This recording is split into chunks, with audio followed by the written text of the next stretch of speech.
এক সবুজে ঘেরা সুন্দর জঙ্গলে ছিল হাসি খুশি পশু হাসপাতাল। এই হাসপাতালের ডাক্তার ছিল এক বুদ্ধিমান আর মিষ্টি খরগোশ।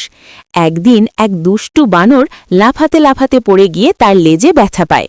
সে কাঁদতে কাঁদতে খরগোশ ডাক্তারের কাছে এলে ডাক্তার গাজরের ওষুধ লাগিয়ে দেয়। একটু পরেই বানর ব্যথা ভুলে গিয়ে নাচতে শুরু করে। এরপর এক বিশাল হাতি হাঁচি দিতে দিতে হাসপাতালে আসে। সে বলে তার খুব সর্দি গেছে। খরগোশ ডাক্তার হাসতে হাসতে তাকে মধু আর গরম আডার ওষুধ খাইয়ে দেয়। হাতি সঙ্গে সঙ্গে সুস্থ হয়ে সুর নাচাতে থাকে।